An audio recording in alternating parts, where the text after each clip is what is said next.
Hoje eu vou mostrar para vocês um pouquinho do laboratório aqui da Unicamp, onde a gente trabalha, que é o laboratório de neuroimagem. Vamos lá.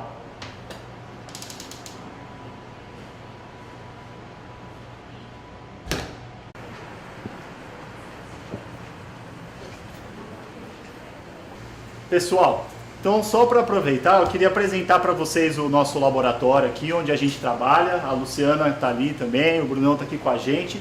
E antes de tudo, a gente vai ver se alguém mandou uma pergunta para saber alguma coisa diferente. E aí, Brunão? Cara, mandaram pergunta assim. Por exemplo, a Luana está perguntando se é verdade que a gente usa só 3% da capacidade cerebral. E aí, Rafa? Então, Luana, na verdade, apesar de ter um monte de mitos envolvendo o cérebro e muitos mistérios sobre isso, isso não é verdade, isso é um mito. E, inclusive, esse mito é mais conhecido na versão dos 10%, de as pessoas acharem que a gente só usaria 10% do cérebro. Normalmente, as pessoas com as funções cerebrais sem nenhum problema, elas usam 100% do cérebro diariamente. A diferença é que durante as nossas atividades ou quando a gente faz alguma coisa, a ativação de algumas regiões cerebrais pode ser maior ou menor. Então, por exemplo, quando a gente olha para alguma coisa, a parte de trás do cérebro aqui, que a gente chama de lobo occipital, ela tem ativação aumentada. A gente sabe que algumas regiões do cérebro estão relacionadas com atividades específicas. Então, nesse caso, essa história dos 3% acaba sendo um mito e não uma verdade. A Luana também perguntou como são feitas as imagens de ressonância magnética, como essas que estão mostradas no monitor aqui atrás. Tá, vamos lá embaixo então responder para ela lá na máquina. Vamos lá.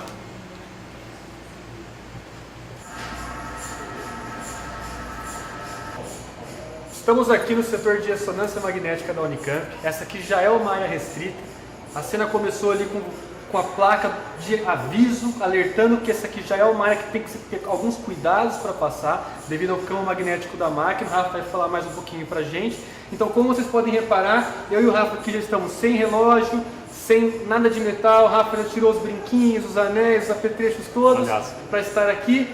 E ele vai complementar então explicando para a gente, respondendo a pergunta da Luana, como é feita as imagens de ressonância magnética, basicamente os princípios que envolvem isso. Então, pessoal, essa aqui é a máquina do hospital, né? E como o próprio nome já fala, a máquina de ressonância magnética, ela tem um campo magnético muito forte. Então o Bruno vai até ali mostrar pra gente, ele está com uma chave na mão, como ela puxa qualquer material que seja ferromagnético, que são os feitos de ferro, níquel e cobalto. E é por isso que a gente tem que tirar tudo antes de entrar na sala. E basicamente o que acontece é o seguinte, tem um campo magnético muito intenso ali que interage com as moléculas de água do nosso corpo.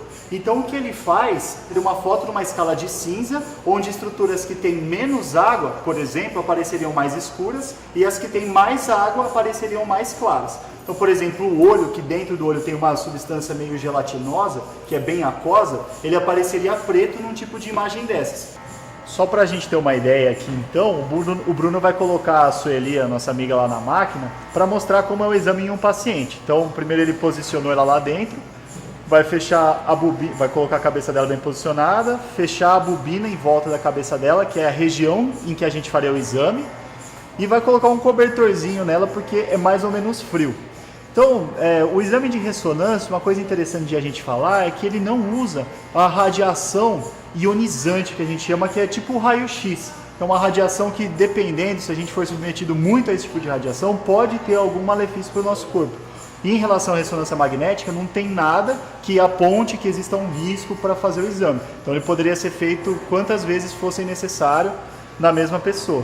Esse barulho que vocês estão ouvindo aqui são elementos da máquina de refrigeração que precisam manter esse ímã supercondutor numa temperatura muito baixa, de menos 269 graus Celsius mais ou menos. Ou seja, lá dentro é bem gelado, mas a sala não está nessa temperatura. E o Rafa, para ilustrar, quão mais forte que um ímã de geladeira é o ímã da ressonância magnética? Olha, em torno de 1000 vezes mais forte esse ímã aqui do que o de geladeira. Por isso, quando você chega com a sua chave perto do ímã de geladeira, isso não acontece, né? Mas aqui, se você for lá dentro, ele puxa bem forte que o Bruno é um cara bruto assim, né, parrudo, e ele consegue segurar a chave no barbantinho dele. Luana, espero aí que a gente tenha respondido a sua pergunta. Se vocês tiverem mais dúvidas, mais curiosidades, podem mandar pra gente no link que a gente vai colocar aí. E, bom, acho que a gente vai embora. Pode fechar aí, né, Bruno, pra não ter nenhum problema, não tomar uma dura do chefe. Lacrada.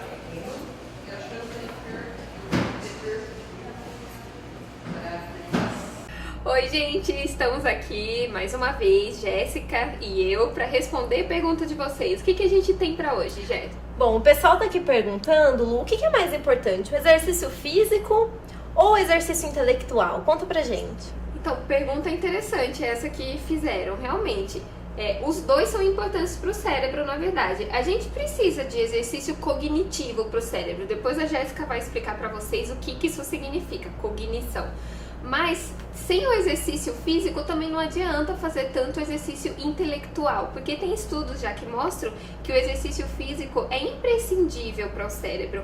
Quando a gente se exercita, a gente acaba gerando uma série de eventos que tem efeito neuroprotetor, segundo alguns estudos científicos já mostraram. Isso mesmo. E a cognição, então, essa palavrinha-chave que a gente entrou aqui? Bom, o nome cognição, ele parece um pouco complexo, mas na verdade a cognição nada mais é do que o modo como a gente interpreta os estímulos que estão no nosso meio, como que o cérebro percebe esses estímulos. É isso que é a cognição. Interessante isso, Jéssica, porque essa palavrinha aí também, percepção, me fez lembrar que a gente recebeu outra pergunta que tem tudo a ver, que é do Henrique, e ele quer saber como que o cérebro, então, interpreta os estímulos, o que vemos, o que ouvimos, o que sentimos. E aí, Jéssica, responde. Bom, eu acho que para responder essa pergunta a gente pode abrir aqui o slide. Na cognição, o que acontece? Quando a gente tem um estímulo, antes de tudo, a primeira informação que chega ao cérebro vai ser nessa região aqui, ó, que é o tálamo.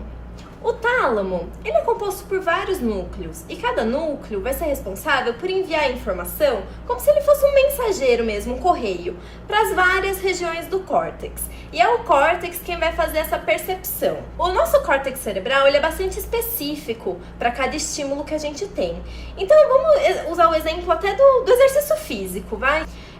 Quando a gente tem uma vontade de fazer alguma coisa motora, por exemplo, eu quero ir lá e fechar a janela. Isso exige, um procedimento motor. Eu tenho que ter a vontade para depois eu executar, então, aquele exercício motor, certo?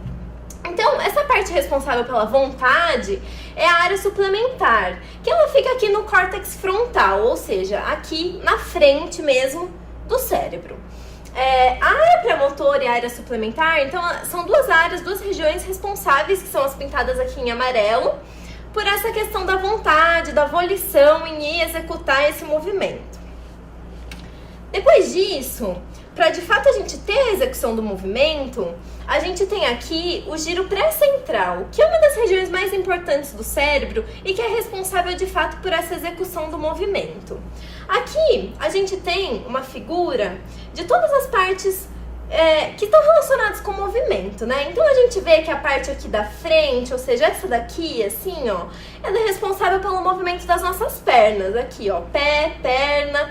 Conforme a gente vai descendo, aqui é responsável pelo braço, mais ou menos aqui pela mão. A gente vê que a mão, ela é representada por uma região bem grande. Por quê? Porque a mão exige bastante movimento motor. Descendo mais um pouquinho, a gente tem a face, que são as expressões faciais, né? Então, essa região do cérebro é que é responsável pelas expressões faciais. E aqui, mais para baixo, são os movimentos da língua. Que interessante, Jéssica. E aí, vocês gostaram?